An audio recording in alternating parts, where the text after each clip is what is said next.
Now, baby, give your hands to struggle. Give your hands, struggle. Give your hands to struggle.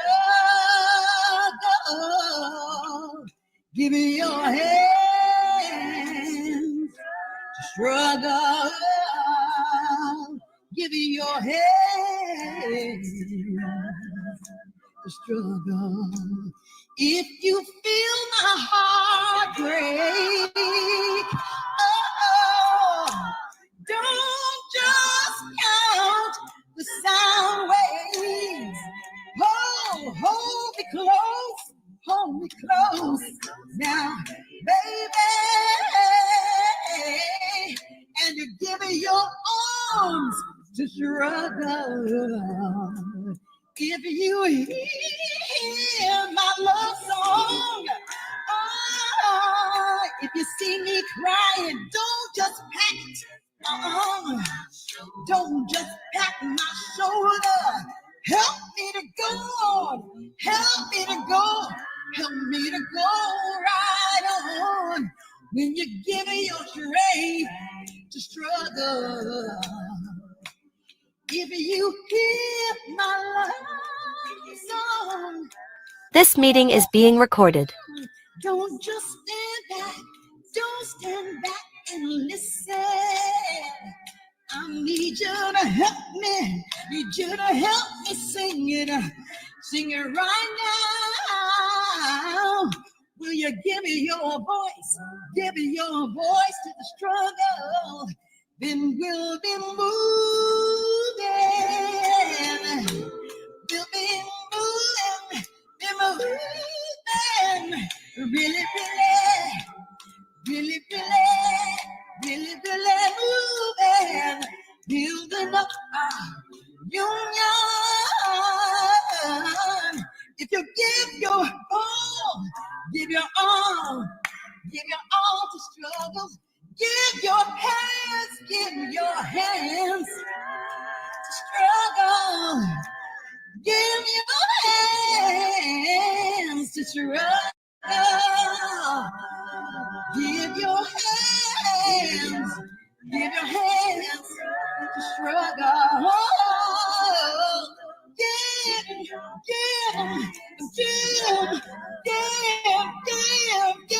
Give your hands. Woo! Give your hands to struggle. Give your all to struggle. Give your light to struggle. Give your love to struggle. Give your voice to struggle.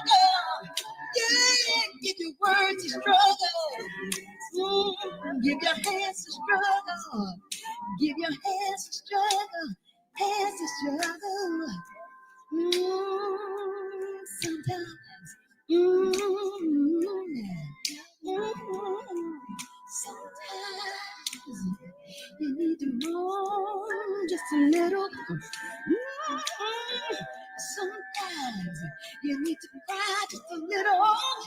Oh, let it go, and get back in the struggle, get back in the struggle.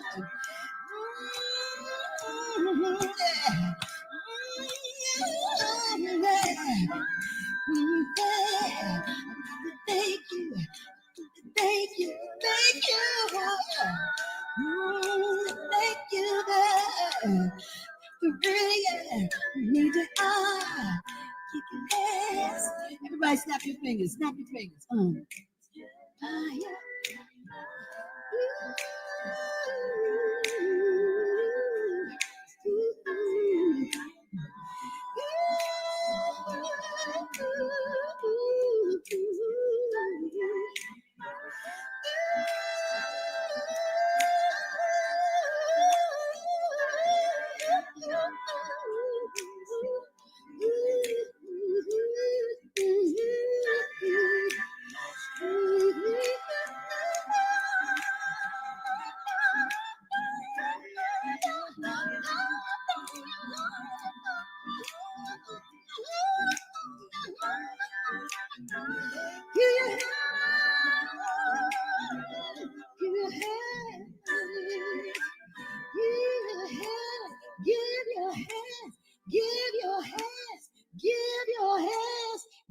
your all, give your love, give your truth, give your light to struggle. Yeah.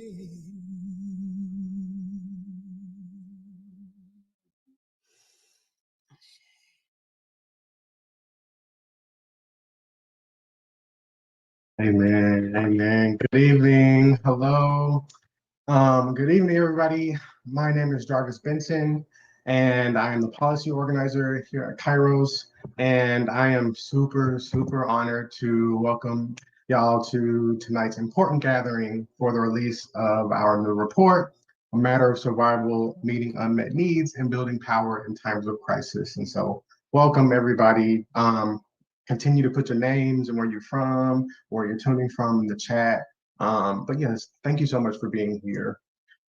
This report represents over a year of dedicated research here at the Kairos Center that began in 2023, when we recognized that we were moving too quickly past the pandemic moment without fully absorbing its critical lessons, especially given that for many people, the pandemic never ended and the crises that came up have only worsened. And so through 40 in-depth interviews with many of the experts and organizers that are here tonight, we've documented crucial insights about survival, resilience, and movement building that have so much relevance for our current moment. And so the video that you saw were images of a lot of that work. And so thank you to the culture team for pulling that together.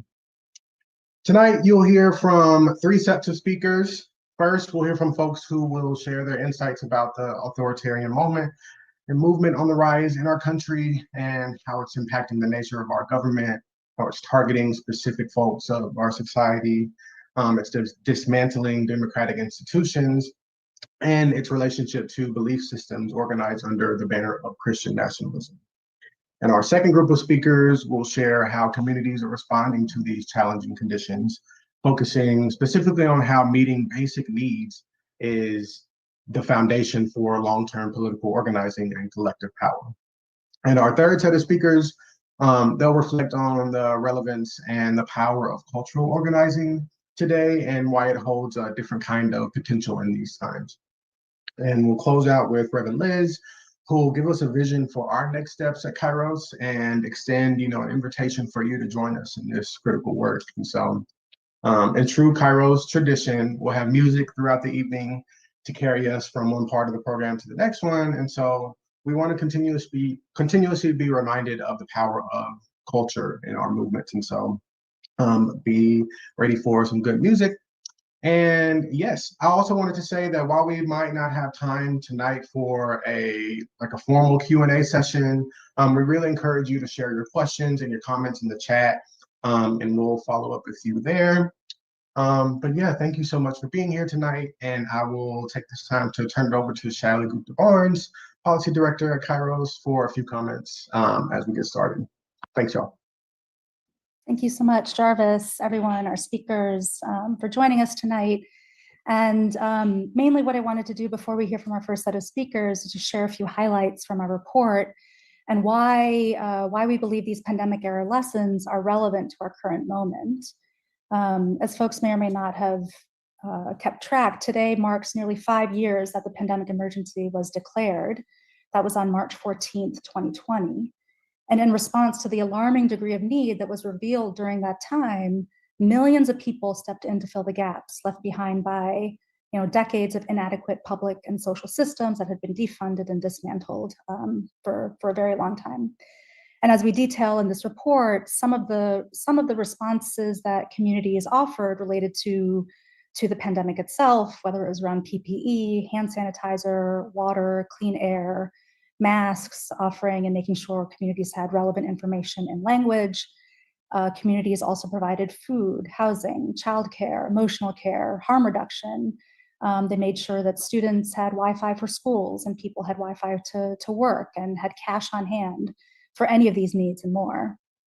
And then still others made sure that political needs were being met to express dissatisfaction with these current systems and demands for where we ought to be going. reminding us all that the pandemic did not happen in a vacuum. It was in many ways the inevitable outcome of misplaced national priorities and choosing war and violence and money and power over ensuring a society where all of our basic needs were met. So in the course of our research, it became really clear also that these community level responses were not just what people or organizations or churches or schools kind of decided they wanted to do. They were doing what they were compelled to do out of necessity, living out their values and beliefs about what they and their families and their neighbors truly deserved. And they weren't going to wait around for someone else to do this for them. They weren't going to wait around for the government to try to figure it out and mess it up again. They were going to do it for themselves. And in the course of doing so, they kind of shook things up, right? So renters stopped paying rent so they could afford to eat. Schools turned into rapid response networks. Churches became vaccine clinics, and found that they were living out the parables of Jesus in their daily lives and community. Political campaigns started incorporating mutual aid into their outreach and canvassing, and ended up increasing their voter turnout by double digits in November. And although our research kind of barely scratched the surface of this wellspring of activity, we could also see, even in these preliminary conversations, the potential of using survival organizing to not just meet these unmet needs, but actually maybe even build a new body politic, one powerful enough to challenge the failures of our existing political system, and maybe even push back on this authoritarian movement gaining momentum. And this is why, especially now, when we know that 40% of the country, at least 140 million people, are poor or one emergency away from real crisis, living in every region, state, and county, across race, across party, people who are every day engaged in some level of meeting unmet needs. The lessons in this report may offer some direction for the moment that we're headed towards. And the model that we offer in this report for this kind of organizing, we call it a model for projects of survival. This is a reference to the survival programs of the Black Panther Party, of the Young Lords, of the leaders of the National Welfare Rights Movement of the 1960s and 1970s. And we'll get into that a little bit later in the program. But I wanted to spend a few minutes just on one of the historic examples that really inspired our analysis of this pandemic activity. We drew a lot of inspiration from the abolitionist movement and the Underground Railroad in particular. And I think we have a map. Jarvis, if you can maybe pull that up. So we have a map of what we imagine, in our imagination of what the Underground Railroad looks like. It's this broad sweep of people, of resources from south to north, these big arrows moving from slavery to freedom. And it was very much that. It was also more than that. It was more than those big arrows. Is the map up? I can't see it. Sorry, yes, I'm pulling it up. Okay, all right. It just helps me, make the case. So we imagine this as these kind of big arrows moving north to south. But if we kind of peeled back the layers of those arrows, if we looked at it more closely, what we might see is a different map that we have that kind of zooms in on the state of Ohio. And what we see in that second map, we see a bunch of individual dots. And those dots, each one of those dots represents a home, a school, a church, a community, taking up these very everyday, this everyday responsibility of meeting these concrete material needs of people seeking freedom. And when they were, so here we go. Here we can see the map. Okay, thank you. So here we can see the map, and each one of these dots represents some kind of that activity. And when they were connected from points A to B to C, they become something greater than individual acts of protest or resistance. What they end up becoming is this vast network of projects of survival. And that really was what the Underground Railroad was doing. It was this vast network of projects of survival, moving, following the first act of enslaved people freeing themselves, and moving creating those big arrows from south to north. And that in turn provides the motive force for the abolitionist movement. In other words, that movement is anchored in this survival activity taking place in each of these dots. And when they're connected, that's when they turn into something different. That's when they are politicized and they can power and fuel this movement that eventually changes the whole of society. So I think that's it with the slides. But today, 5 years into the pandemic, some months into an authoritarian and constitutional crisis and pending economic crisis, there are tens of millions of people who are living on the edge. And outside of the protests, outside of the litigation efforts, outside of the big actions we might see in our movement ecosystem, there are many, many more people who are gathering in small spaces, in the VA, in their town halls, in libraries, in churches, and community gardens, in schools and encampments. And they're trying to figure out what to do as society falls apart around them. Whether it's through mutual aid, whether it's ministry, whether it's planting another row, whatever they can do, they are doing. Again, not because they choose to, not because they want to, but because they are compelled to, as a matter of survival, to figure things out. And as with the Underground Railroad, whatever they are doing to meet their needs and their neighbors' needs, these are all forms of protest and resistance. And our appeal is to see and bring this activity more towards the center of the social movement justice landscape, not because it's perfectly executed, not because it uses the right language or has the right narrative frame, but because this is where people are at, including people who will be and increasingly are being organized against us and the values that we hold dear. These are the dots that we need to connect with, and these are the dots we need to connect up into networks to turn them into constellations that can light our path forward. So I'm going to stop now. You've heard enough from me. I will be back. But to help us better grasp the conditions and the terrain we're on today and why this approach is not only necessary but possible, I'd like to introduce and bring on our first set of speakers. We'll begin with Scott Nakagawa, a seasoned organizer and expert on authoritarianism, and more importantly, an expert on anti-authoritarianism and director of the 22nd Century Initiative. We have Lindsay Kashgarian, an expert on the federal budget and the militarization of the federal budget, who's the program director of the National Priorities Project at the Institute for Policy Studies. We have Bruna Buhid, senior political director of United We Dream, the largest immigrant youth-led network in the country. We have Shelby Chestnut, the first Native and trans director of the Transgender Law Center, with longstanding experience in organizing, advocacy, and LGBTQ+ and anti-violence movements. I believe we also have Eric Tars, the senior policy director of the National Homelessness Law Center, who led their Housing Not Handcuffs campaign and has been counsel on record for multiple housing law cases. Stephanie Kreider, community organizer who is trained in restorative practices, and the organizing director of Undivided, which has its roots in the American evangelical movement. And we have Maria Steffen, award-winning author and organizer whose work focuses on nonviolent action and peace building in the US and around the world. Maria is also the chief organizer of the Horizons Project. Thank you so much for starting us off tonight, and I will hand it off to Scott. Okay, well, excuse me, I have a cold. I have 2 minutes here, and I normally take about 2 minutes to say hello, so I'm going to try to go quickly.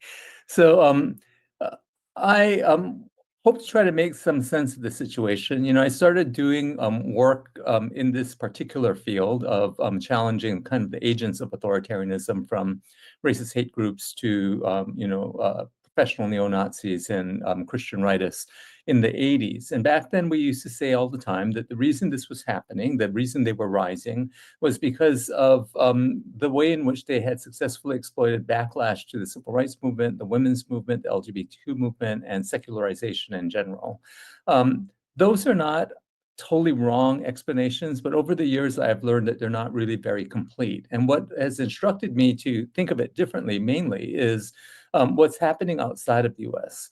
which is the global rise of authoritarianism and strongman politics. A supermajority of people in the world today live under authoritarian governments, and year over year, authoritarians have been making more and more gains on the global stage. So to explain that, I had to step back and look at this a little bit differently and recognize that the world is going through an extraordinary change, right? The rise of neoliberalism, extreme globalization, combined has unleashed threats to the world as we knew it in the relatively isolationist 20th century, a time when also the core industrial nations of the world experienced unprecedented prosperity and believed that prosperity was their birthright and would be theirs forever. So, among the threats is mass migration. We also moved from an industrial-based economy where wealth is founded on natural resources to an information-based economy in which data is the primary natural resource, and industry has moved from the core to the periphery of the global economy, right? So that's a really big change. The shutdown of company towns, the job loss that this has caused, the displacement. The combination of all of this has done more than just impoverish some of us. It's also caused massive cultural displacement and a crisis of identity at the intersection of old social hierarchies like white supremacy, for example, and male supremacy, and the traditions related to them, and the traditions that are related to, and that's opening the door to opportunistic populists who are in turn, basically promulgating problems, right? Creating problems by exploiting identity-based anxieties and turning status threats, the sense that relative privileges may be eroded in this context of rapid change, into infighting and increasing political conflict. Right. And the more conflict there is, the more appealing strongman politicians become. We saw that, I think, in the last election with the success of Donald Trump's campaign. In all of this, of course, another thing that's happened is that our political parties, from my perspective, have basically failed us and failed democracy, both of them, right? Rather than take leadership in this context for democracy, one of our major parties is reaching for a future in a context in which capitalism no longer needs democracy to succeed, but can be protected if oligarchs become authoritarian leaders. The other party has reached to the past, attempting to build their base and make public policy through the lens of nostalgia, while failing to address the fact that the old political systems are not entirely well adapted to deal with the present and the future we are facing, with threats like climate change, for example, and of course, as I mentioned before, mass migration.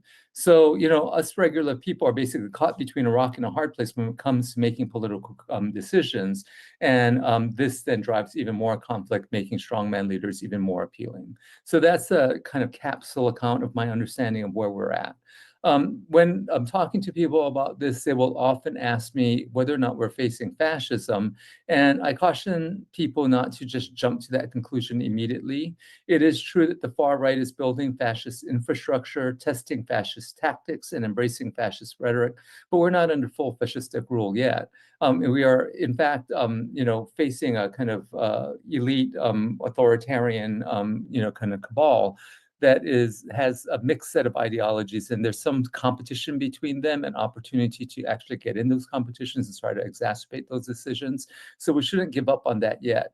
But they are putting in place the kinds of conditions that can allow for a kind of fascist, reach for power, including the potential of collapsing our economy, driving huge amounts of unemployment, and basically causing people to be in a situation where the strongman leadership and easy solutions start to feel like the only way forward. So those are the things I think that we need to be thinking about. We need to also understand that authoritarian playbook shows us, the authoritarian playbook, in other words, the way in which they play, which is really similar from country to country around the world, shows they don't seize power overnight. They take control bit by bit, weakening institutions until resistance collapses. They use economic distress, redefine freedom as the right of the powerful to dominate, and make democracy feel unworkable. So all of this stuff that's happening with these big agencies, the firings, all of this, the attacks that they're facing, all feel like they're designed to make democracy feel unworkable to people, such that we would reject it and try to reach for something else. So all of this, that's happening is going to require us to take immediate action on a number of different fronts. But where I want to focus today, given the theme of this talk, and based on what I actually strongly believe, is that one of the most important things that we need to be investing in now is mutual aid. Mutual aid as resistance. Mutual aid is a kind of martial art against authoritarianism, right? It isn't charity. It's people building alternative systems of care and survival when the state fails. And in an authoritarian crisis, it becomes essential because what it does is it helps build resilience against economic instability and state neglect. It creates networks of trust, which are the foundation of any resistance movement. And it provides that proves that collective power works, showing people they need to work together, and that we can solve problems on our own, not strongmen. So all of these things increase the gap between the strong man in power and people like us, right? Because it gives us the ability to survive and to thrive and to care for one another in really difficult circumstances.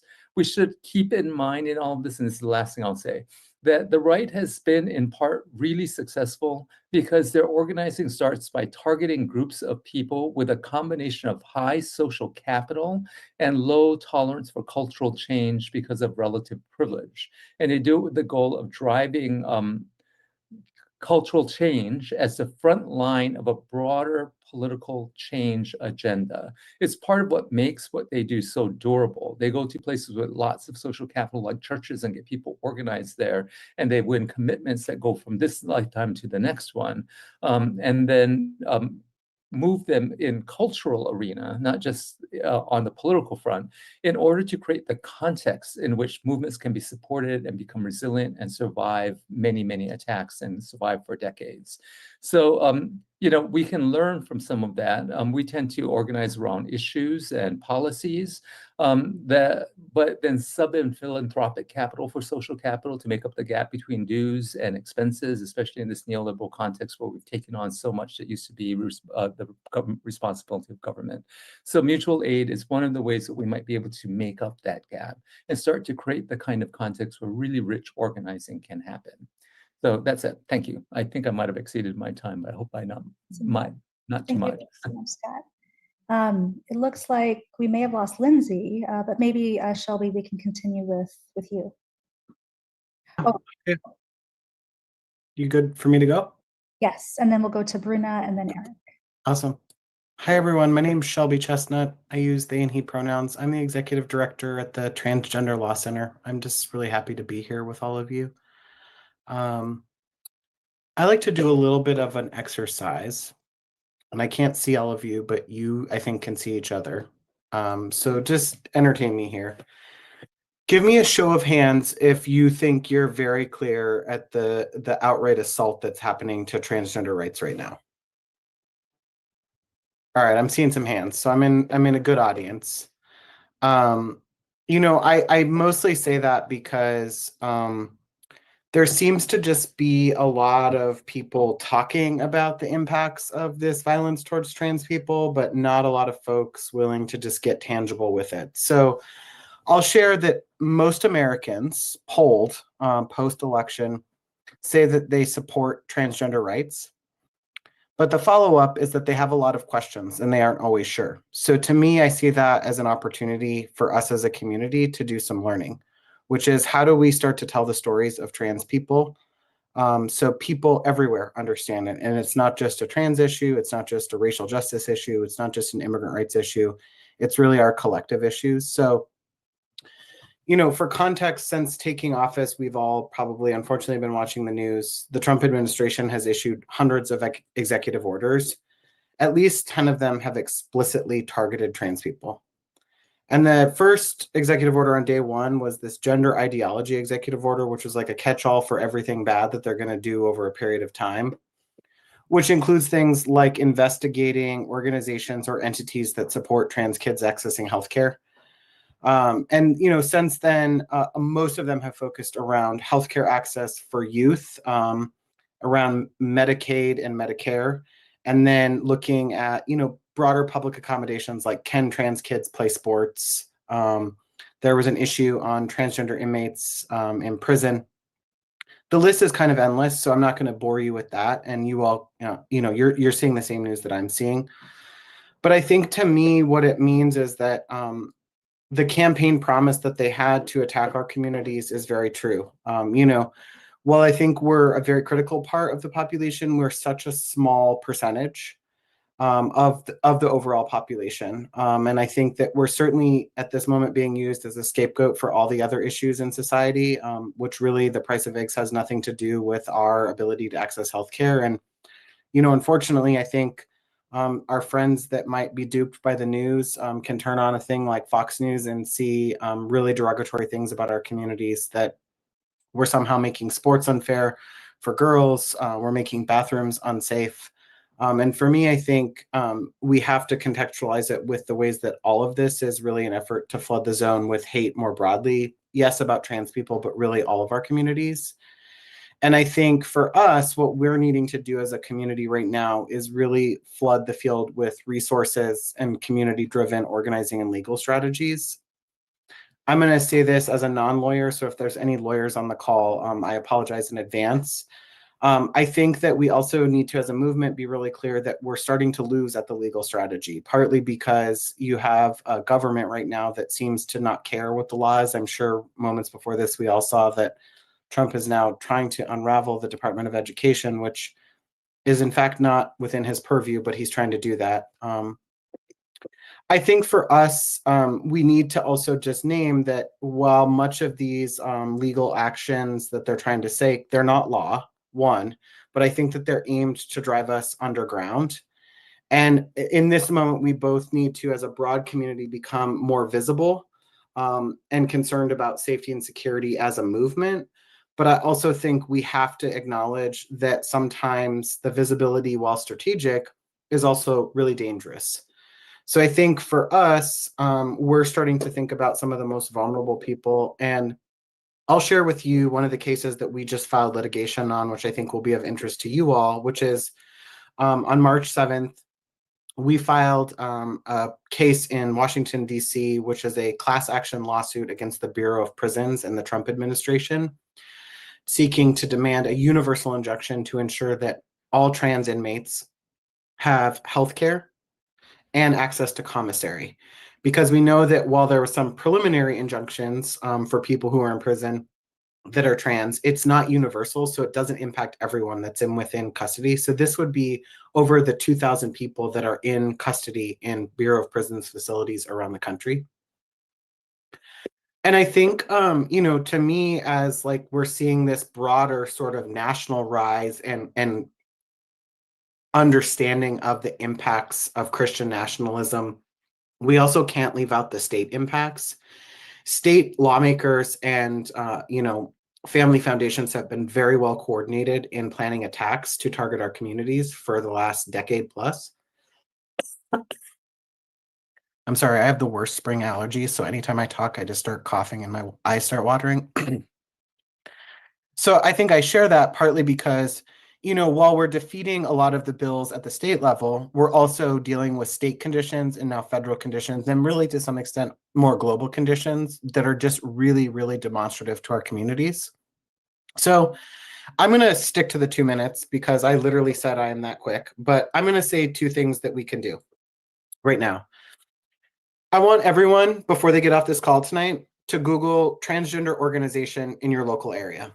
Look it up, follow them on social media, sign up for their mailing lists, because I think right now, more than ever, we're all very much falling into the mindset that this is like an anti-poverty issue, this is an immigrants' rights issue, this is a trans issue, and really I think it's all of our collective issues. And it's partly why I was so happy to be on this call with you all and to be in conversation with just such incredible leaders, because I think the more that we continue to isolate our own issues, the more that they're going to use that against us to keep us in check, to keep us from not building power.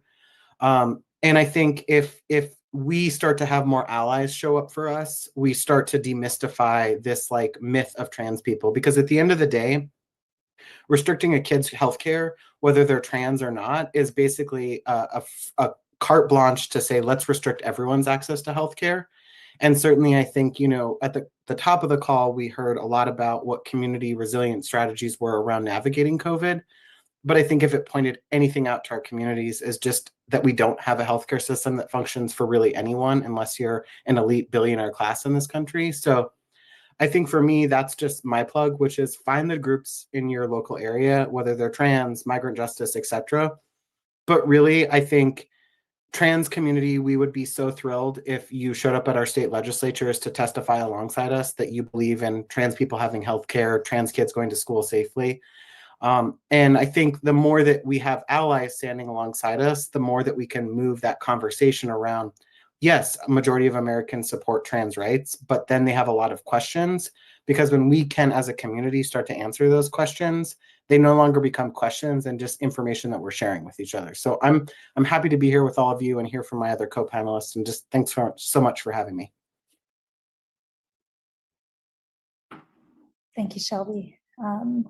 Let's go to Bruna, then Eric, and then Lindsay, you'll follow Eric. Hello, everyone. I'm really pleased to be here amongst friends during times of survival, but also a lot of opportunity. My name is Bruna. I proudly serve immigrant young people at United We Dream. I'm a former DACA recipient myself from Brazil. Yeah, I've called the United States home for over 26 years. I was thinking today, like, what can I say about the immigration terrain that you have not seen or heard? Because I'm sure you've seen the images of our neighbors being kidnapped from their homes, their places of worship, or while dropping off their kids at school. You've seen students like Mahmoud be targeted and kidnapped by ICE for using his freedom of speech. I'm sure this week you saw that an immigrant rights advocate and mother of 3, Jeanette, was kidnapped this week in Colorado. She's someone who has sought refuge from her church during the first Trump years. Just today, we saw the USCIS office in Miami, Florida, brag on Facebook about coordinating with ICE to detain immigrants who had appointments at that USCIS. And they posted a group of pictures, and I was looking at the pictures. I saw a young man, he was dressed with nice navy pants, crisp white shirt. And I've been thinking about how excited and hopeful they must have been that morning to go to their appointment, hoping that it would be a new chapter where they didn't have to live in fear. Yet in the picture, they were shackled and being dragged into the van. And so I want to remind all of us of an Angela Davis quote: "If they come for me in the morning, they will come for you in the night." Because attacks on immigrants are not about immigrants. They are about power. It's about making the American people give in to blind faith of Trump, of his policies. And if we give in, then he gets to decide who belongs here, with no recourse or due process for the people that he criminalizes, for the people that he lies about, for the people that he kidnaps. And right now he's targeting immigrants, documented, undocumented, tourist, recent arrival, longtime immigrant. Tomorrow he will come for others. And I wanted to, I didn't want to stick to my 2 minutes, but I really wanted to wrap with a passage from Leviticus that I used at my own wedding ceremony many years ago, because I wanted to remind the people at my wedding that I was standing at that ceremony having been welcomed and loved by all of those around me. When a stranger sojourns with you in your land, you shall not do him wrong. You shall treat the stranger who sojourns with you as the native among you, and you shall love him as you love yourself, for you were strangers in the land of Egypt. This moment is calling on all of us to fight for the rights of immigrants like they are our rights, because they are. So thank you for having me here, and I hope that we continue to fight this fight together.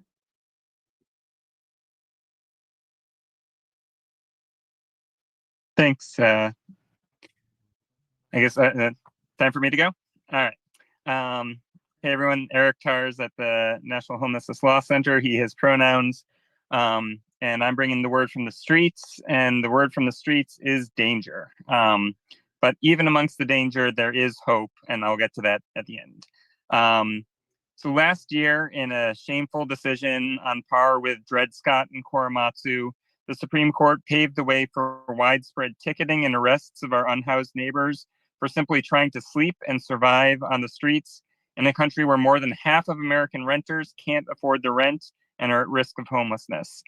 They said that's not cruel and unusual, and since then, the cruelty has been abundant, but it has been anything but unusual.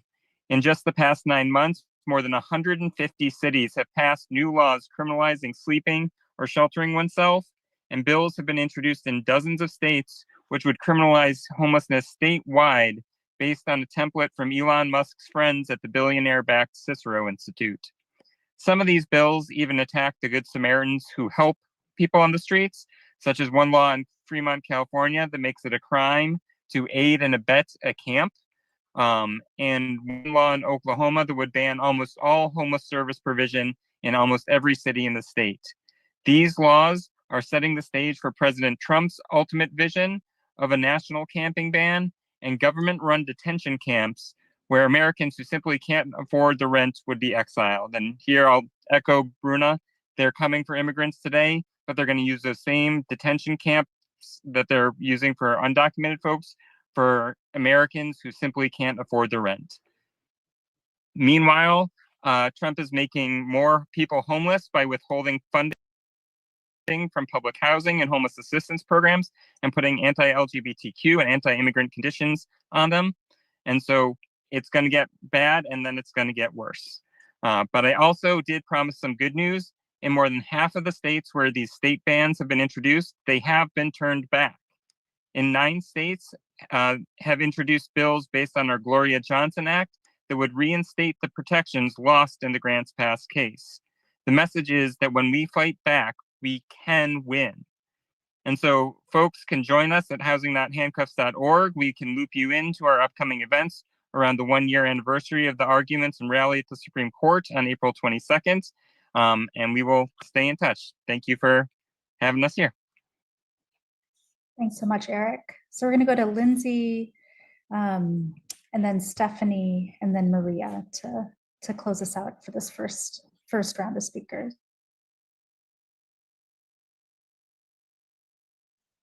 I'm Lindsay Kashgarian, and I work on the federal budget.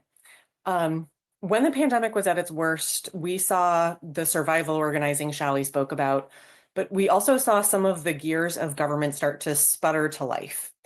The government made it easier for people to get Medicaid and food stamps. They sent checks directly to families and the unemployed that cut child poverty nearly in half.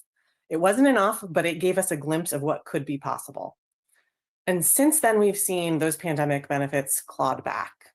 And now we're facing an unprecedented takeover of our government and resources. President Trump and his allies in Congress plan to cut federal services so severely that 36 million people are at risk of losing their Medicaid. Their plans would literally take food from the mouths of children by cutting the value of food stamps while prices are still high. They are trying to demoralize us. Then they want to take that money and use it to consolidate their wealth and power. They plan to give trillions of dollars of tax cuts to billionaires and corporations. They plan to add billions in spending for the war machine and the president's mass deportation plans. In 2 months, they've already bombed Somalia and are now bombing Yemen. They will spend billions preparing for a possible war with China.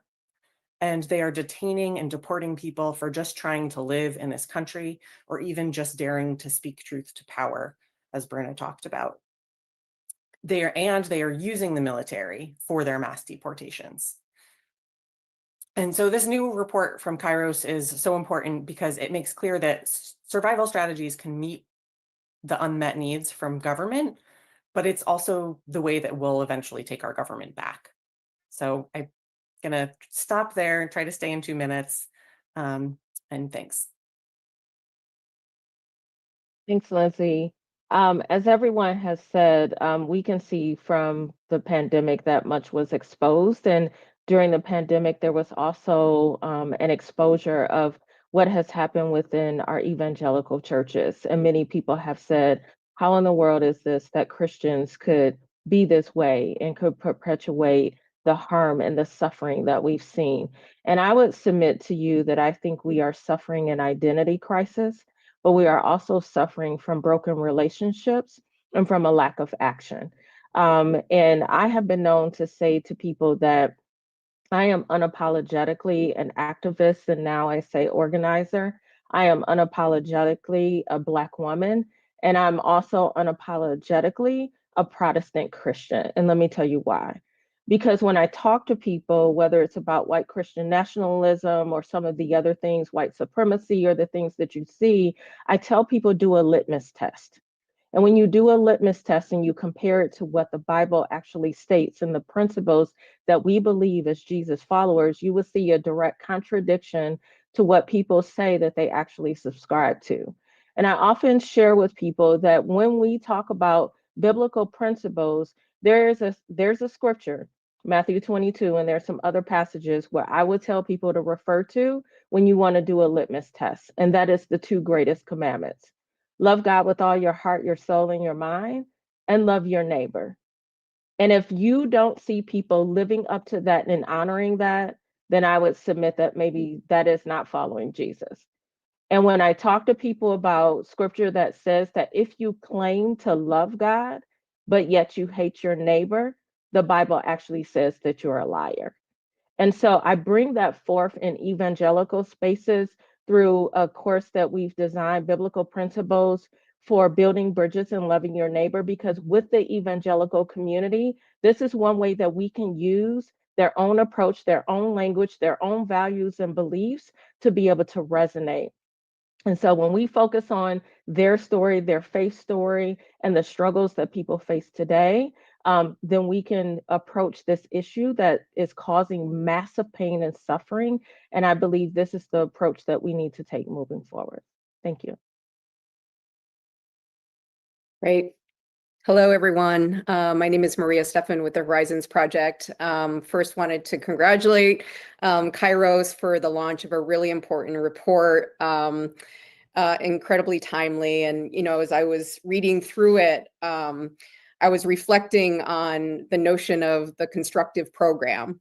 And, you know, Mahatma Gandhi coined this term, constructive program, to denote the fact that to bring about lasting change in society, in the world, it can only be done through this dual process of an obstructive program, so civil resistance to oppressive and unjust systems, and the constructive program, or the building of alternative practices and institutions and prefiguring the society we want to live in.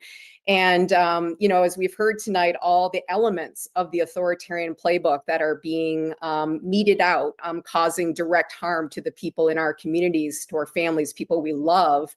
The one source of hope for me, at least in this moment, there are many, but one great source of hope is that we know a lot about how to resist authoritarianism effectively. And, you know, there's a long history of racial authoritarianism in this country.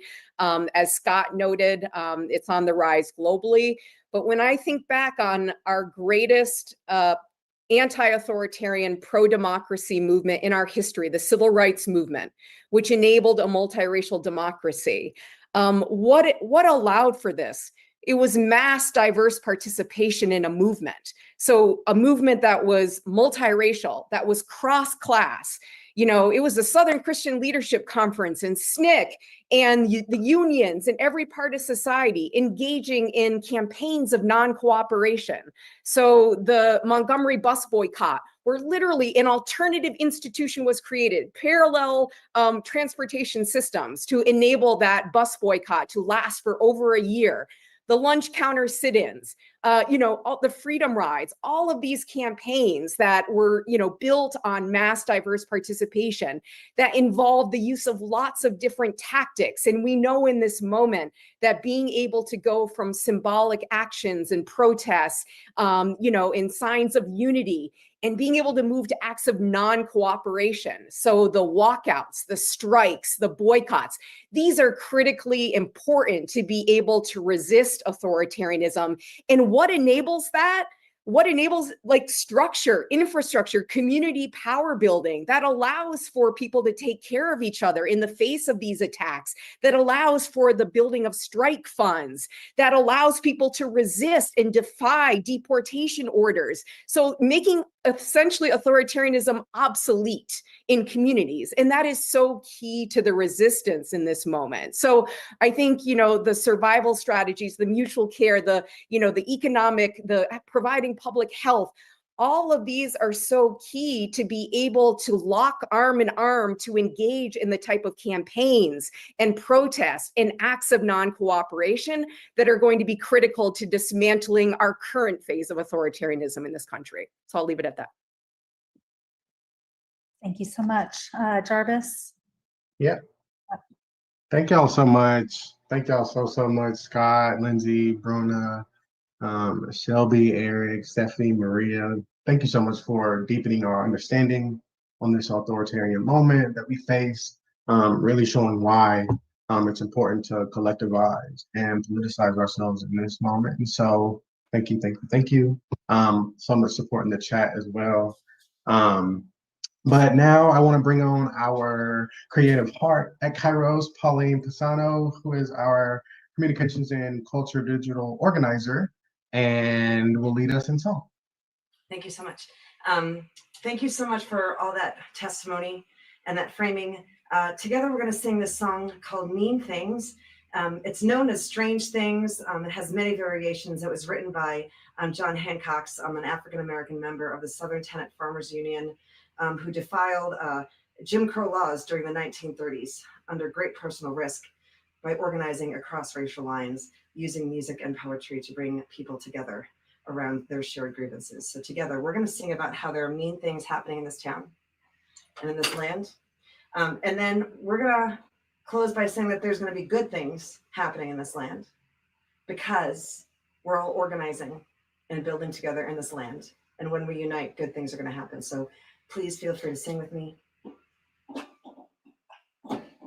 How are these levels, everyone?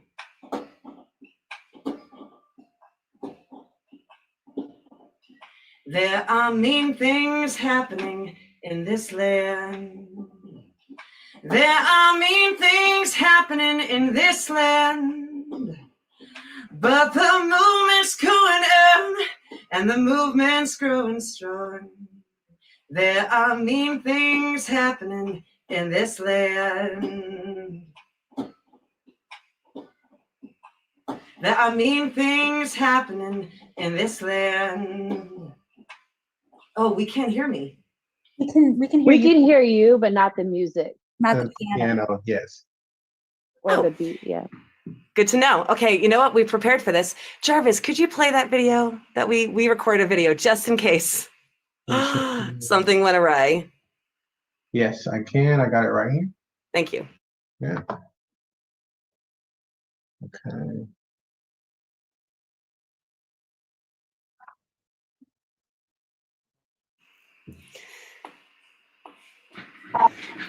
Thank you for all the love in the chat, though, my friends.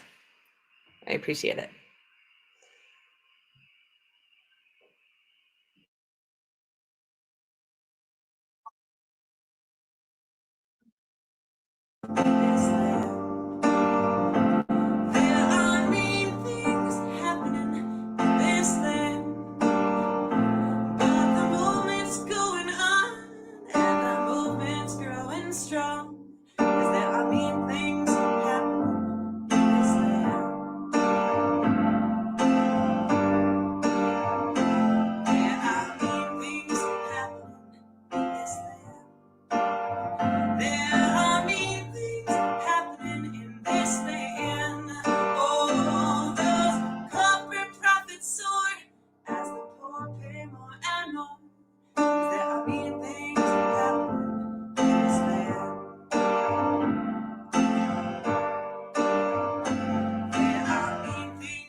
There'll be good things happening in this land.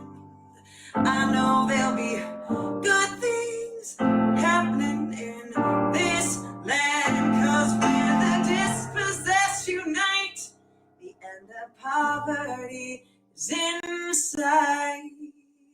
And there'll be good things happening in this land. Good things happening in this land. Good things happening in this land.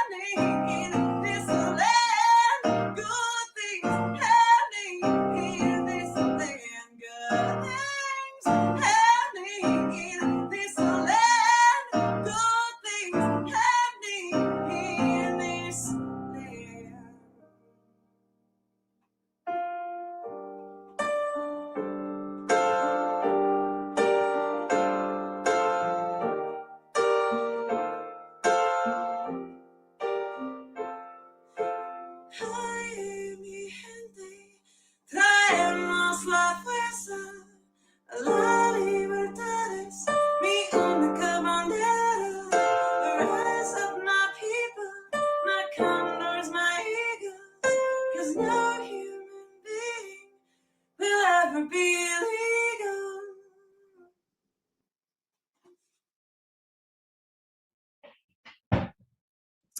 Yes, thank you, Pauline Jarvis, for that video and that reminder that as we rise up, there are and will be more good things happening in this land, which we will hear more about from our second set of speakers. And before I bring them on, I wanted to share just a little bit more about the model of projects of survival that we articulate in this report.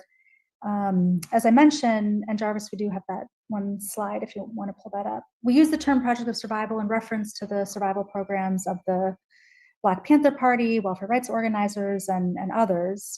The name of the report, A Matter of Survival, is actually a reference to Johnny Tillman, who was a poor Black woman and leader in the welfare rights movement, who recognized that survival organizing, that meeting the unmet needs of people was a core element of bringing those people into political organizing.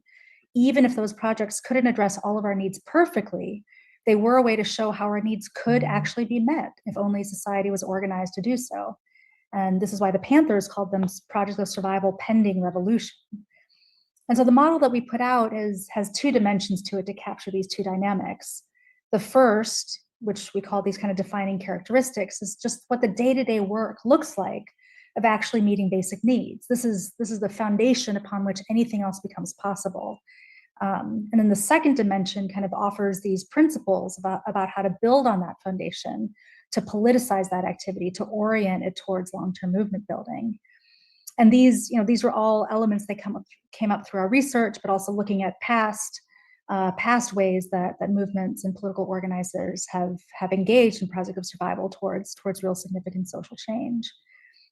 And I just wanted to be really clear that this model, this framework, isn't intended to kind of minimize or critique or to say that if something doesn't have all of these elements that it's not good enough, but to truly appreciate the full extent and possibility of building these projects based on activities that people are already engaged in. If people are doing something, meeting some kind of need directly, consistently for free with no strings attached, can we then give it some shape, some identity as a form of protest and resistance? Can we see it in that form, and then apply these principles around abundance, around political education, around believing in human decency and using arts and culture strategically? Can we apply those to move it move that activity towards even more powerful long-term organizing? So this is where our second set of speakers come in, who in each of their longstanding efforts to organize people, organize their communities, are carrying out some or all of this model. So we can take down the slide, and I'll bring on our speakers. I think first we're going to be hearing from Kenya Alcocer, a founder of the Unión de Vecinos and the Los Angeles Tenants Union, LA Tenants Union, a brilliant organizer and educator from Los Angeles. Then she will be followed by Nijmi Zakia Zurinko, a working class Black and Indigenous organizer and strategist for over 25 years in Pennsylvania, and co-founder of Put People First Pennsylvania, a statewide member-led organization demanding healthcare as a human right. And we also have Kaya Chatterjee, author, organizer, director of Free DC, which is organizing ward by ward in our nation's capital, and the former executive director of US Climate Action Network. We also have Dom Kelly, co-founder and president of New Disabled South, who has been organizing in the South since 2009 and is committed to building a progressive future for disabled people. We also have Sean Sebastian, director of organizing at ruralorganizing.org, working at the intersection of rural organizing and policy, and in particular, how rural communities can stand up to threats of local forms of authoritarianism. We have Keith Bullard, an organizer with the Union for Southern Service Workers, which formed in 2022, a union built by and for low-wage workers across the service industry in the South. And then finally, we have Aaron Scott, a second-generation rural preacher, a third-generation organizer, and currently the first gender justice officer of the Episcopal Church and co-founder of Chaplains on the Harbor in Grays Harbor, Washington. Thank you all for joining us tonight, and I will invite Kenya to start us off. Hi, everybody. Thank you so much for having us here. We are very grateful to be a part of this process because I think that it also gives us the opportunity to meet others who are doing similar work to what Unión de Vecinos is doing. So we're a organization here in Boyle Heights and East Los Angeles. We are one local out of the Los Angeles Tenants Union, which has 13 locals across the city. And for us, projects of survival need to be centered at the needs of community, but that community has to be at the center of organizing those projects of survival. They are the ones that know what they need, and they also are the ones that understand how to get those needs. And I think for us, it's very important to think about it in that way, because otherwise we fall into this process of where we're just providing services and people are not getting politicized into what they need and who is creating the that need for them. And so through the pandemic, we were the first union to call for a rent strike on April 1st because we saw the immediate need that our members were not going to be able to pay rent. And now during the fires, we were also the first ones in the front lines fighting back against displacement, helping those that were being displaced by the fires to actually seek refuge, and clearing path literally for the fire departments and for communities to actually survive this. So for us, it's very important and key to understand that our community has the ability of self-determination and has the tools to really tackle any issue and any problem by solving it themselves and not just waiting for government to do that for us. So right now, just a quick example, we've been living in very horrible conditions because our landlords refuse to do repairs. We are not doing that anymore. So we're launching our Repair and Deduct campaign, where tenants are taking it into themselves and fixing their units and making their house livable and healthy for themselves. And the way that we do it is by talking to community members who are plumbers, electricians, construction workers that already live in these conditions and are also tired of living in these conditions, and will support this process by donating and helping out with labor. And I think that that's something that's very important for us, because that means that we already have a lot of these resources within our communities. We just need to empower them and give them the potential to really change the conditions of our communities. We have to be able to do this. And again, any issue that the community has, they have to come up with their own solutions. We are a primarily immigrant community. We are coming up with our own networks of rapid response. We are women who have children, so we do come up with ideas of how to take care of our children, provide programming during the summer for them, figuring out like what are the things that we need to do. We do it for ourselves. And that also makes us show to the city that it's not that they cannot do it, it's because they don't have the political power to do it. And that is the reason why we create these projects of survival, because it is important for them to see that if we can do it without any resources, that means that they can do it much better with better resources. Thank you.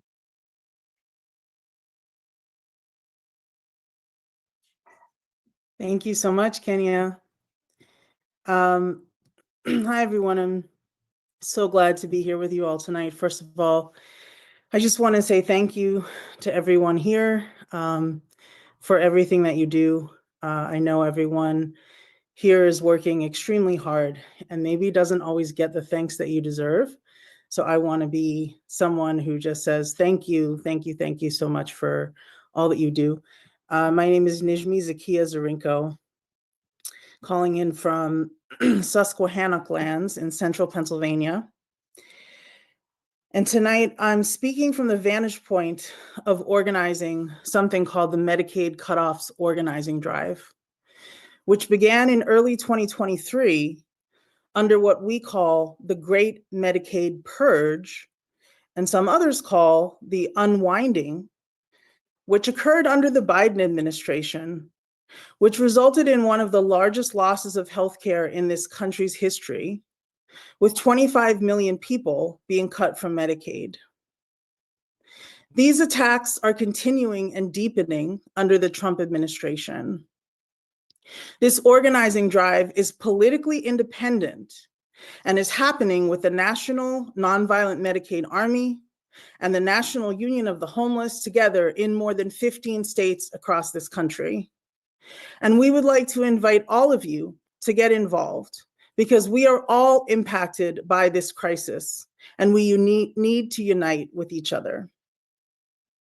Projects of Survival have political goals.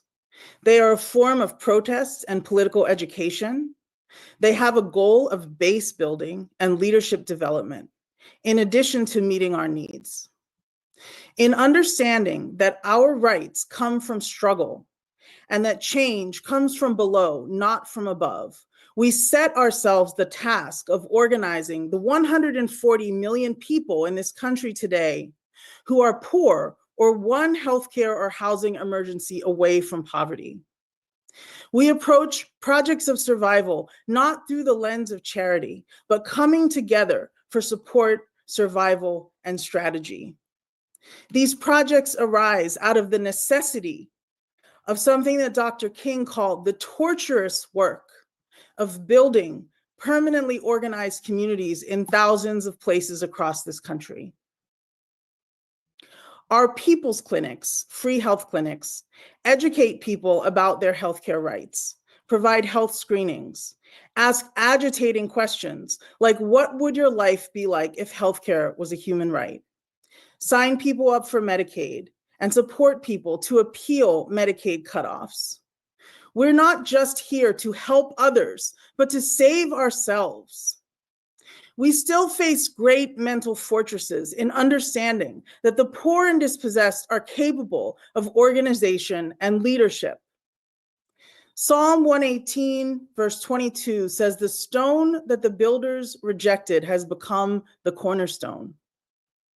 Not only must we refuse to idolize, believe in, and respect those who exploit, who pollute, who make war, and those politicians from both parties who carry out the will of capital in every situation.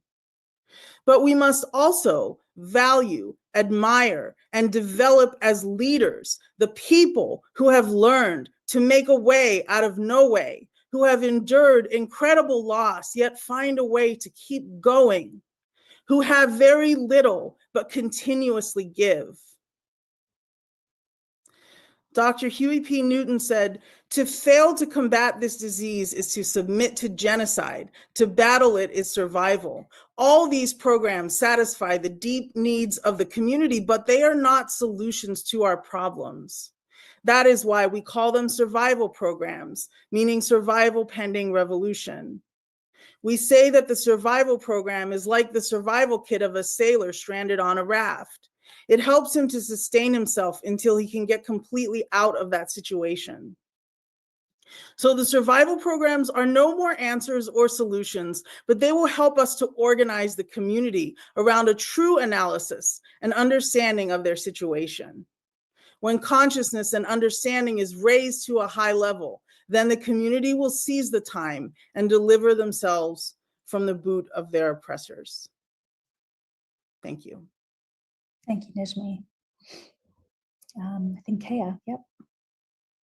Thank you so much. That was beautiful. So much love for everyone who's spoken today and to Kairos for this report that's so important. My name is Kaya Chatterjee. I'm the executive director of Free DC. And we are building a infrastructure in DC for non-cooperation with this authoritarian regime, and also to take care of our needs as community members. I think people probably know that DC does not have equal representation under the law. The civil rights gains of the 60s and 70s brought us something that's called home rule, that does not, in fact, give us equal representation under the law, and even that now is under threat. And so what we have seen in DC is obviously we've seen on the news and everyone has seen federal buildings occupied, but we are at a point where it's just building after building. It's just our bodies that are preventing them from being taken over by authoritarians. We're also seeing every group that's being attacked in the country is being attacked in a more acute way in DC because we don't have the ability to protect ourselves because we don't belong to a state and we don't have representation. And so we've seen attacks on our ability to use our own local dollars for our schools, for example, that passed in the most recent continuing resolution. We pushed back in a very big way. We had 700 school children out and we occupied every Senate office at once. And we did get a small fix in the Senate that now needs to pass the House. And that's what you can do through infrastructure. We are organizing neighborhood by neighborhood, and we are giving people the tools they need to not cooperate, because we know that they are coming after us. They have already come after us. They've come up after, our trans community, our migrant community, our houseless community, our disabled community. We are experiencing it in a way that's first and worst. And we're really happy to be building this infrastructure for non-cooperation and looking forward to working with everyone here in solidarity as we move forward. Thank you. Hi, everyone. My name is Dom Kelly. I'm so honored, first of all, to be here with you with one of my favorite orgs. I use he, they pronouns. I'm joining from Atlanta, Georgia on Muskogee Creek land. I founded and lead an organization called New Disabled South. In my organization's 14-state work in the South, in my national organizing and advocacy, and in my any global work I've done around disability justice and health equity, I've seen one through line, and that is that disabled people like myself, and I'd imagine a number of you on this call as well, are consistently dehumanized and deemed to be acceptable collateral.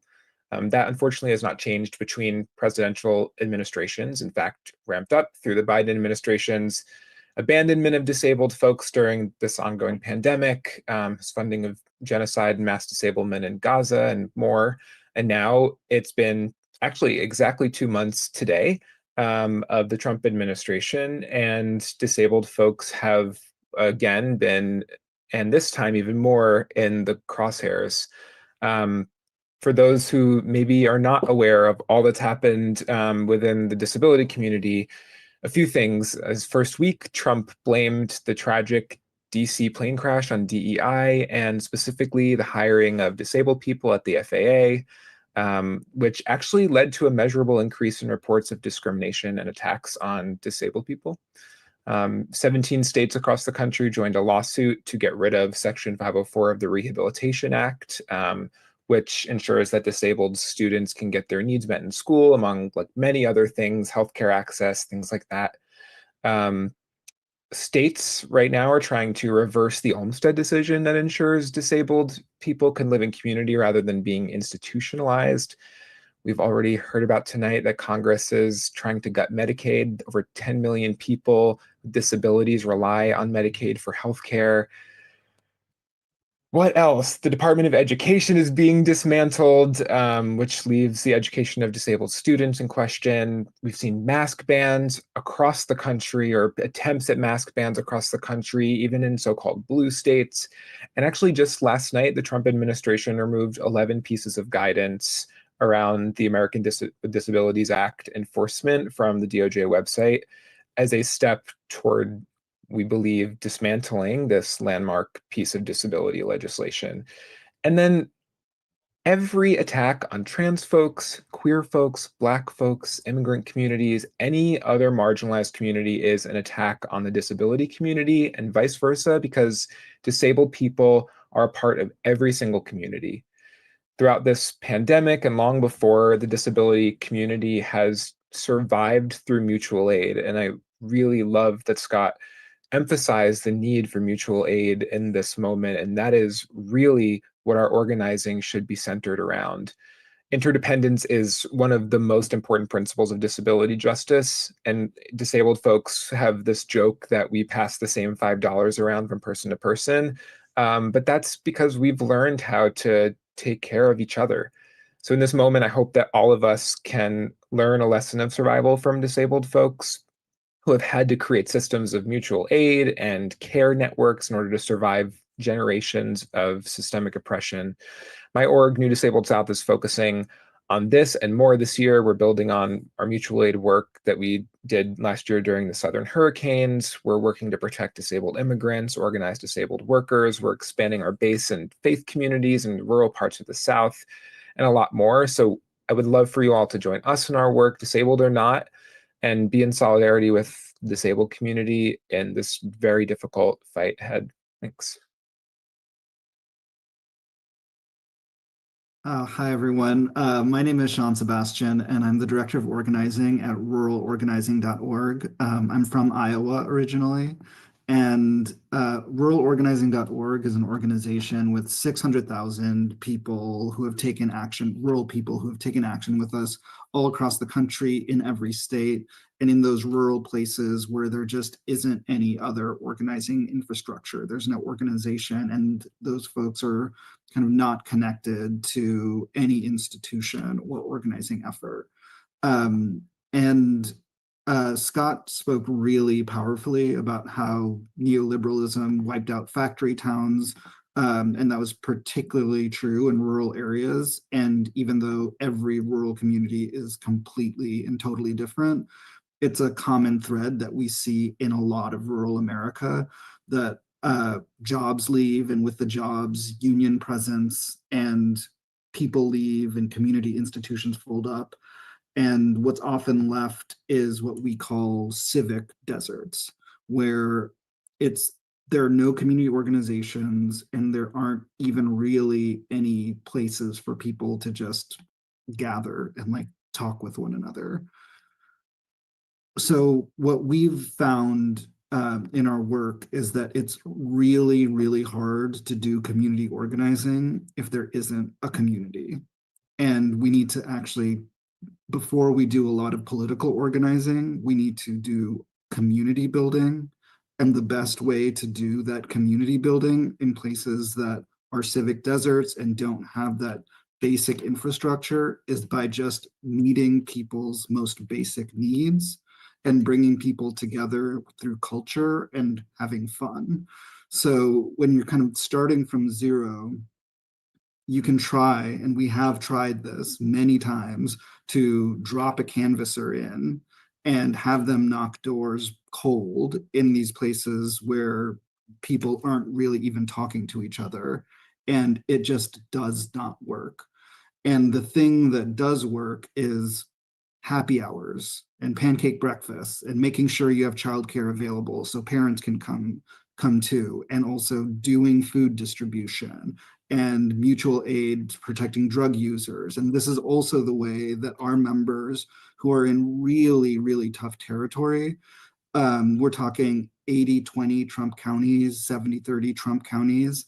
We're talking places where we did a survey of our membership, and 25% of them said that they had experienced political violence or threats of political violence. In this last election cycle, the most common thing, a very common thing I heard, is that people's political yard signs were being set on fire and shot with guns, right? And this is not regional specific. This was all over the country. This was everywhere. So these folks are doing very brave things and taking very brave risks. And the thing is, they also know that they need to reach out to their neighbors, and they need to kind of reach across to people who might not think exactly like them and that might not vote exactly like them. And the thing that they can come to some common purpose with is mutual aid. And I have to say, like, in this moment, rural places already have very little. Like, neoliberalism has like stripped them and extracted so much from rural places, and now what little they have is being taken away. You go to a rural place and what they have is a school, a library, and a post office. All of those things are being taken away, and the hospital is being taken away. So like, rural people are disproportionately on Medicaid, rural people are disproportionately on Social Security, but it's not just losing those benefits. If Medicaid gets cut, that hospital will not survive and will close down. If there's no hospital, people can't live in the town. So like their very existence is at stake, and meeting people's basic needs for food, healthcare, etc., is going to be incredibly important. And it is the absolute necessary prerequisite for building community that is the foundation for doing the political work to build a better world in rural America and the rest of America.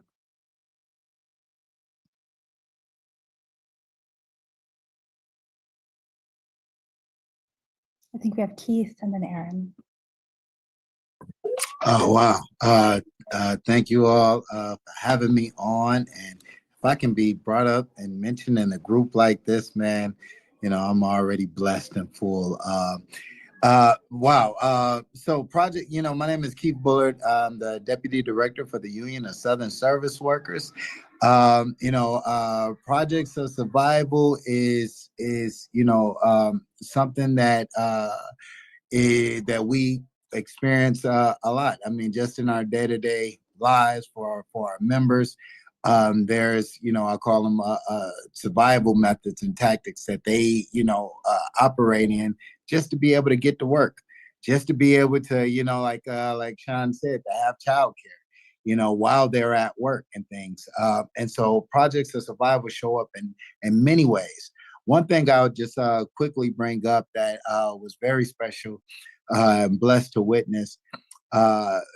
It was during the, last year during the Hurricane Helene. Parts of North Carolina was completely, taken out. Bridges and roads were completely taken away. People were stuck in their home. My son, who was going to Western Carolina, he was stuck on campus and all of that. People couldn't get to them. People were without power. They were without, their homes were damaged. The thing is for our members, the fast food workers, they were in, their conditions was even dire. Because we're talking about people who were couch surfing, people who were already, houseless in itself, who were sleeping on someone else's couches or in a facility or in hotels that are now, unlivable. So what do they do? One of the things that was beautiful was in that moment, people didn't think about themselves. They didn't think about my own struggle. They knew their coworkers was going through the same struggles.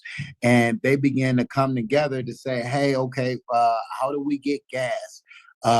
Forming these networks that already exist, that they use for everyday life. These networks were the thing that brought them through, or the thing that was able to find ways to get food and medicine to someone's grandmother, find ways to get my son home. I was blessed by, being able to have people come together to even when roads were taken out, to come together to get people back home. But one of the things that was very special was the community and how they came together all across North Carolina to begin supporting these workers, and in particularly at a retreat center, who, didn't talk about how much they were going to stay for that night or anything. They opened up their doors for families to come out there. And these are families with kids that, just seen their whole life taken away, but being able to escape from that devastation and all of that around them, to come to a place where they can, have running water, a bed to sleep in, have some sense of security. And these were people that necessarily didn't come together much, to talk much, to be around each other much. But in this moment, all they had, in a sense, was themselves. So they came together, they stayed at this retreat center, they cooked, they fellowshiped with each other. They became, but at the end of 3 weeks, they were auntie this, sister this, brother this. These other people, kids became their kids. I mean, the sense of community that broke past all forms of division, all forms that society would try to put on us. We were all in the same situation, and all they had was themselves to rely on. And those kids the joy that was in their eyes because they were supported in that time was everything. They didn't see hopelessness or destruction. They saw what a community can do, what people can do when we come together. And at the end of the day, that's what these projects of survivors are. It's to get people to come together, to step out of their own silo, to say that it's not just about me. I can't be all that I am until you are everything you can be, And so that's what these are. Projects of survival are community building, But one thing that I just wanted to make sure that I shared is that these projects exist already within our communities. And if we take the time to do like Sean said, knock on some doors, you will find out where you can get a good meal. You can find out where you can get a pair of pants at, and you can find out, who can do your hair, all of these things, because these are the things that unfortunately low-income communities that are stricken by poverty, these are the things that keep people alive, that keep people literally alive, like sharing insulin, other medication, things that we need to survive. And so I'm blessed to be on here with y'all. 2 minutes is hard for me not to just show love to all of y'all, but I'll just stop there. But blessed to be with you all. Hey, everybody. I'm grateful to be here with you all. My name's Aaron. I work for the Episcopal Church. And so I just want to say a quick word about the role of churches in this work. I led a poor people's organization, Chaplains on the Harbor, in a rural red county in Washington State for about 8 years. And it was only through partnering with churches, mainly partnering with our local Episcopal diocese, that we were able, as an organization of people navigating constant crisis, to access building space, legal support, funding, media connections, and more. It was through the church that we were able to build this network of feeding programs, shelter, harm reduction, street and prison outreach, and then through those programs, develop the leadership of folks who were coming through for support. As alongside those programs, right, running political education, developing a supportive employment program, and then over the course of their leadership development, right, with folks engaged in these day-to-day survival struggles, evolved to a point where we're able to successfully sue our local municipality twice in federal court with a pro bono constitutional lawyer who was representing us because of our connection to the church. And ultimately winning both of those lawsuits that had 10 unhoused people as plaintiffs. So winning these lawsuits, not just for them, but for pushing back against the policy violence that was happening on the ground in our community, and pushing back in defense of unhoused people's constitutional and treaty rights, but pushing back also from a moral perspective. So just every single piece of what we built was housed in a church, funded by a church, mostly piggybacked off the existing outreach of a church program, often run by the labor of church people, as church folks who paid for the books we sent to jail. Our bishop leveraged his position to get some of our incarcerated members furloughed in order to attend their families' funerals. And when vigilantes threatened to firebomb our church or our shelter or held us up at gunpoint, I sincerely believe it was our relationship with the church that actually slowed them down from escalating to further violence. And all of that is not just like nice things that churches can do for movement organizations. It's actually the work that churches are supposed to be doing. It's how churches are relevant in their communities and able to live in alignment with their own deepest moral values. So I just think those kinds of partnerships, especially in this moment, have the potential to be deeply mutual and also deeply powerful. Thank you all. Thank y'all so much. Thank you, Kenya, Nizmi, Kaya, Dom, Sean, Keith, and Aaron for giving us just like a small glimpse into the world that y'all shake every day. And so thank you so much for sharing. And also thank you so much for the work that you do. So much love in the chat as well. I wanted to take the time to do a quick time check, acknowledging that we'll probably go like 10 or so minutes over.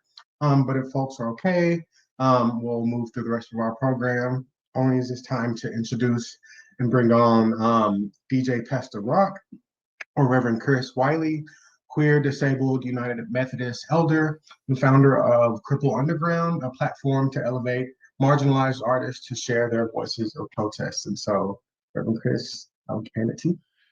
Thanks. Good to be here. I'm a disabled, queer, white person with a blue beard and a wheelchair. As my image description, my pronouns are he and they. Just after taking office, the current administration made the decision to scrub references to members of the 2S LGBTQIA+ community from its website, beginning the erasure of not just letters on a page, but of people. As I began to think about that, I started thinking about how we need to continue more than ever to push back against these things and lean into each other for strength and courage and in just the work we have to do. This song is about that. It's called TQIA. Thanks.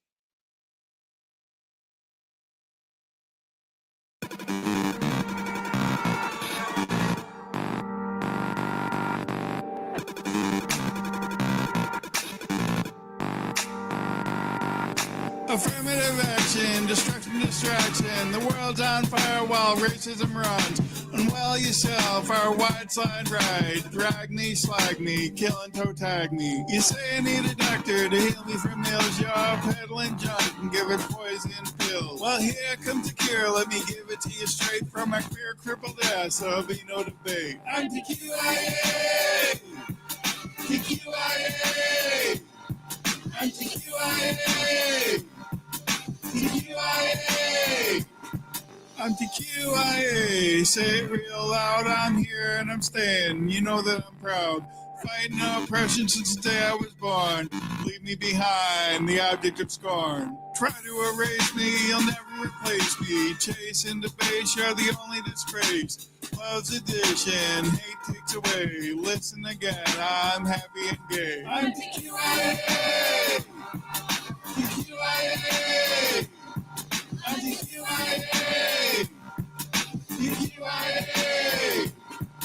Slide into fascism, cannot abide. Rewritten history goes for a ride. My history, her story, any pronoun story. They, their, them story, united we rise. Our spirit never bound by your books will be shared through the ages, passing glances and looks. Together survive in collective homeostasis. Given the chance, we'll shout it from stages. I'm TQIA! TQIA! I'm TQIA! TQIA! Freedom is in the mind. What is and has always been will continue to be forever and ever, for it is written, He has brought down the rulers from their thrones, but lifted up the humble. He has filled the hungry with good things, but he has sent the rich away empty. So it is written, so it will always be. TQIA. Amen and amen. Never give up. Never give in. If they burn our bodies, we will rise up as steam. Because love never dies. It only transforms.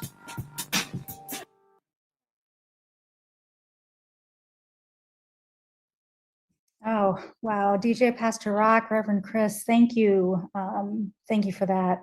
And you've moved us right into, you've really started off our third set of speakers tonight, a set of cultural organizers who will share the necessity of using cultural expression to assert our values, as you just did in that song and video, to assert our vision of society and reclaim the fullness of our humanity. This was a really important intervention that came up in our research, whether as visual art, song, storytelling, or ritual, or other cultural expressions. This form of organizing was really powerful through moments of crisis when community can be fractured and isolated. Using culture to build leadership, to build community, and to build power emerge as a really important tactic, especially among those who don't necessarily see themselves as part of any single political community quite yet. So following Reverend Chris, we will hear from Josh Yoder, an organizer from South Central Pennsylvania, who's worked on pipeline fights, housing justice, rural voting rights, and more. He's also the co-lead of LaCloud, a team of visual strategists who support communities to take control over their own narratives and bring new communities into social justice organizing. We'll also hear from Minister Sierra Taylor, cultural organizer, strategist with the Kairos Center and the Freedom Church of the Poor, who is also a co-founder of the Dream Defenders. Thank you both. Am I starting? Great. Nice to meet you all. I'm Josh. I'm calling in from Philadelphia. Some of y'all might know my collaborator, Rachel Shregas, who's off tonight because their partner is having surgery. I'm going to talk through two different examples of cultural organizing that came up in talking to Kairos around this. The one that I think is pretty natural for people. There was a lot of organizing around Gaza this summer, and I did a lot of organizing around faith groups with Gaza. And one way to think of cultural organizing is there were a lot of people who were watching things happen, thinking, I have opinions, but I don't really belong out in the street here. Like people like me, we're not doing this organizing. We had a number of Muslim kids who were trying to organize their imams out into the street, and the imams took a look at the cardboard signs that people were doing and were like, we spent 30 years assimilating here and keeping our heads to like, no, we're not doing this. But when the actions changed to be we're doing leading prayers in the street, or we're changing the banners so it's something that you see and reflect your way of moving in the culture, suddenly it expands the scope of who thinks they belong in the street, right? We did a lot of organizing with Christians who were like, I have these real ethical dilemmas, but I don't see myself as having a lot of political opinions, and so I don't belong out here. And changing the actions to really the language and the aesthetics to really mirror that gave people a place to be like, oh, my voice is relevant here. But even more importantly, when you change the meeting to a potluck, suddenly people say, oh, I do have the skills on this. I know how to do that. When you change the sit-in to a prayer service, suddenly people are like, oh, I know how to run a prayer service. I can lead in this. I can get on the microphone. My voice makes sense in this context, right? That's a lot of cultural organizing, is finding the groups of people who don't feel like the action is for them and changing the action to expand that tent. But there's a second way. There's a yes and to that we really talked about, which was when the pandemic started, and I think this is relevant for a lot of authoritarianism. It made something that was already true much more true, and that is that our organizing is much bigger than the people who are physically showing up to things. A lot of people think about culture as something that kind of privately happens in a room between the people who are physically there, but the rally is always much bigger. The people we need to win are much bigger than the people who show up to the rally. They're out there, they're stuck at home, they're stuck at work, they're taking care of someone, they're watching us on a phone, and they're feeling isolated and alone and wondering whether this is for them. And cultural organizing is about reaching through that screen and saying, yes, we see you. You are not going to be able to be isolated out here. Like, we are bringing you into this. And that was very true in the pandemic, because suddenly all the people who we thought of as core organizers because they would show up to things in person, suddenly they're all stuck outside at home. And so things like signs in the windows became really relevant. Things like sidewalk chalk out there became relevant, or dropping banners off bridges. An anecdote that I draw a lot of hope from is I came out of the street art background. And historically, in most countries, when there's an authoritarian moment, when people declare curfews, there's a golden age of street art, right? Because suddenly people take all those stories and they put it on the walls, and those walls really start speaking to people's experience of the thing, right? I think one of the things that's really important not to underestimate with cultural organizing is I was taught that the core organizers are the people who show up physically, right? And when we take time to think about social media, when we take time to think about photos, when we take time to think about sharing with the bigger world, we're taking time away from our core people.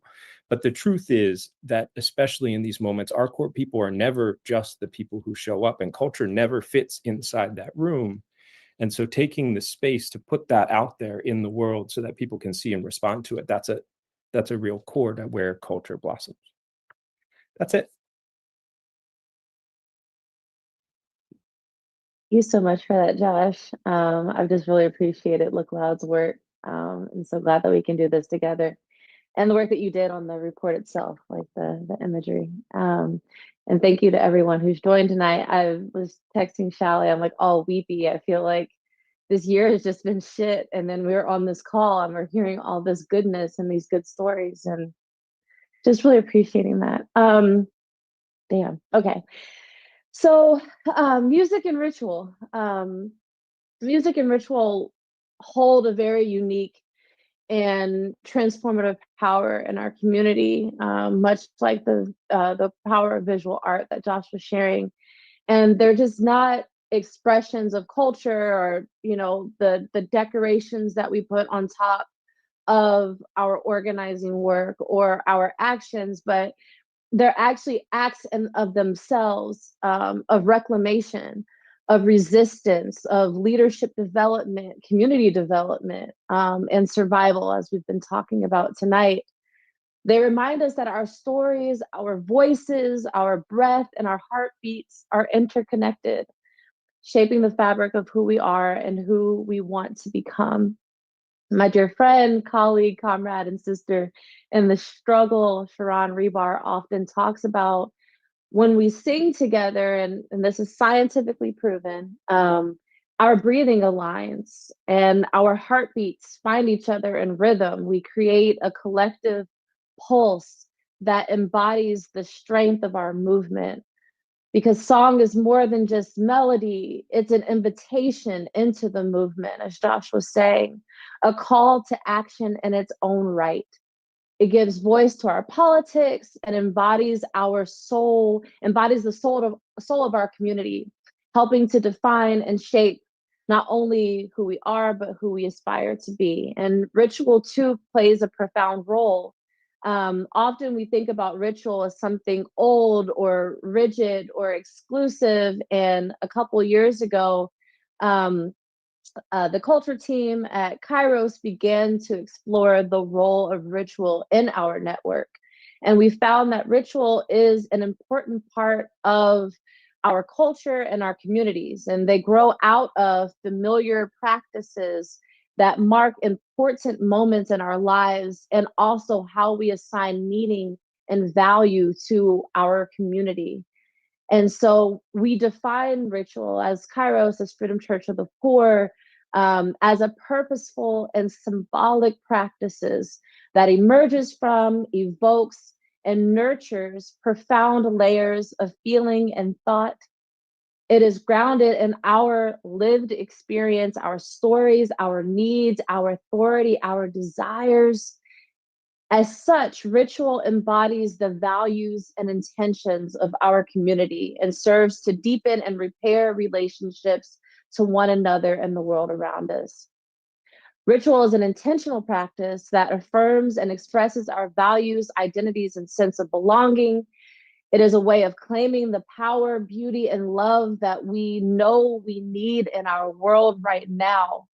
Ritual allows us to imagine and embody the vision of a world that is shaped in the image of our people, tailored to supporting our needs, uplifting our values, and providing a future in which we all can thrive. Not simply in defense of and against the harmful policies and practices of the rulers of today, but in affirmation of the world we know is possible, the world that we're striving for. Grandma, amid so much being torn down and degraded, we must reclaim our art, music, ritual, and stories, not only as cultural projects, but as political projects and projects of survival. These practices ensure that we and our vision of society are not erased. Through ritual, we hold space for our grief and despair, but we also transform it, acknowledging the realness while calling ourselves towards something different. And so as much as we are in the struggle and fighting back and being on defense, ritual allows us to do more than just resist. It brings forth a vision and affirmation of a world rooted in justice and love. Music and ritual remind us that we are not alone, that we are connected, and that we are powerful when we move and breathe as one. So let's continue to sing, to gather, to create and reclaim, because our survival depends not just on resisting, but building a world worthy of our dreams. Thank you both. I feel like I often believe that mainly what we need to build this movement is cultural organizing and Bible study. So those are two of the things that, yeah, and projects of survival. So we have covered a lot of ground this evening, and as we move into our closing moments, I'd like to say that we do have, as I hope you all can see, kind of a vision coming together here of how all of this reinforces each other and brings us towards the society that we know is possible and that we deserve. And so I wanted to invite on our final speaker, Reverend Dr. Liz Theo-Harris, to share with us what all of this means for the Kairos Center in 2025 and beyond, and what we are inviting you all to as we move forward. Oh, Reverend Liz is the executive director of the Kairos Center, the co-chair of the Poor People's Campaign, a national call for moral revival, a biblical scholar and author, and just holds many, many more roles and responsibilities in this movement. And we are thankful for your leadership and your time this evening, Reverend Liz. What a beautiful, beautiful evening. Thank you so much to Shally and to Jarvis for writing this amazing report, and to these amazing leaders. As we've heard, as we've experienced this evening, on the front lines of systemic suffering and injustice, communities are engaging. Communities under attack always engage in extraordinary acts of solidarity. Some of the nation's true heroes and heroines have shared with us this evening now, haven't they? But such heroism is tragically underreported by the mainstream media. It's even sometimes disregarded among those involved in social justice organizing. But within the survival strategies that folks here and all across the country are engaging in, there are indispensable lessons for those committed to protecting and reconstructing a democracy that is multiracial, safe, affirming, and economically just. And boy, have we started to hear some of those lessons this evening, and there are even more in this report. While survival strategies alone will not be able to fully address the harm, they provide fertile ground for deeper organizing, including across all the lines that divide people who are being awakened in this moment to the need for systemic change. We know that when survival strategies are politicized and connected, they can light the initial spark for transformative social movements, as they've done throughout all of history. And so it's with a seriousness and a resolve, but also a life-giving celebration and excitement, that I'm pleased to call this evening at the launch and release of this report for a survival revival. I want to invite everyone here, and tens or hundreds of thousands, even millions of your closest friends and neighbors, to join us as we visit communities organizing for food and housing and water and land and immigrant justice and bodily autonomy and LGBTQ plus rights and access and inclusion and peace and belonging. In this survival revival, we're going to share stories like we have tonight. We're going to engage in training and political education to meet our needs as we build a movement together, whether it's about housing takeovers or setting up free medical care for everyone, whether it's about protecting our immigrant and trans siblings or providing spiritual belonging, all the time building power for the long term. We're going to study and pray together. We're going to sing together and make art together, engage in ritual together, and we're going to strengthen relationships, community to community, all across the country, all across our networks, building a movement for these times. In April, we're hitting the road to start organizing for the survival revival. Perhaps we're already having plans to be in your community. If so, please join us. We can put a link tree of our organizing tour in the chat. And if you think your town, your holler, your hood needs a survival revival, please reach out to us and let's build it together. There are mean things happening in this land, but it doesn't have to be this way. We can build mutual solidarity. We can build beloved community as we organize, organize, organize. Now, it's not only because it's a good idea or because the Bible tells us so, but because it's a matter of survival. As Shally has pointed out, a matter, A-M-O-S, a matter of survival. So let's come together. Our lives depend on it. And with some inspiration from the prophet Amos in his 5th chapter, let justice roll on like water, righteousness like a never failing stream. We thank you for being with us. We know we have a lot of work together, and we're going to do it together. Thank you so much, Liz. Thank you so much. Yes, it is up to us, and so much love in the chat as well. So as we come to the close of our gathering, I'm really struck, like Sierra was, by the breadth and the depth of what we've heard today. These leaders have called us into action, and so we want to invite each of you to join us in this critical work. And so first, I want to say that our full report of A Matter of Survival is now live, and so I'll put the link in the chat.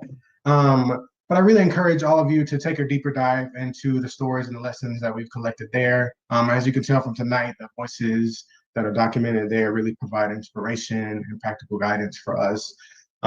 Second, as Liz was just saying, we're super thrilled to invite you all to celebrate the publication of our new book, You Only Get What You're Organized to Take, Lessons from the Movement to End Poverty.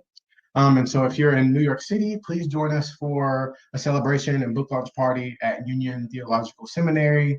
That will be from 6 to 9 on April 8th. And so I'll put a link to the link tree again in the chat. And also for those that are across the country, you can pre-order the book now. And also stay tuned for our Survival Revival organizing tour dates as we make our way across the states. And so finally, we just hope you just stay connected with us. You can follow our work on social media. You can sign up for our newsletter and also just keep up on our website. And so before we part, we'd like to close with our final video, Voices of Resistance, which reminds us of the power and promise of our movements. And so again, thank you all. We lost your sound, Otis. Oh, I think you're on mute. Oh no, sorry, I'm trying to share. But yeah, thanks all for being here tonight.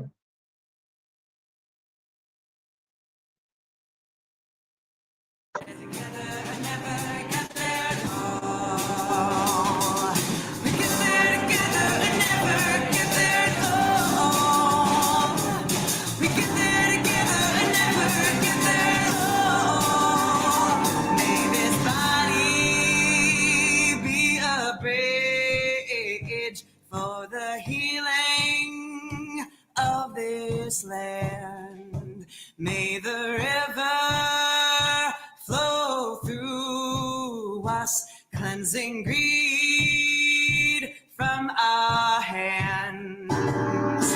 We are born from the water. We are made from the land. Teach us, oh great mother, to bring peace to the land. I don't have to tell you guys, today we're dealing with a big problem. And to solve a big problem, you need a big solution. And when you're dealing with a social problem, you need to build a social movement. And to me, what this is all about is us wielding a very powerful weapon of culture and art to build such a movement. We are made from the land. Teach us, oh great mother, to bring peace to the land.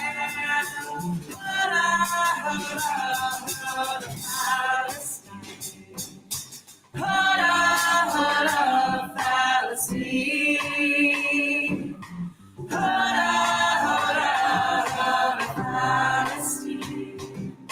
We get better.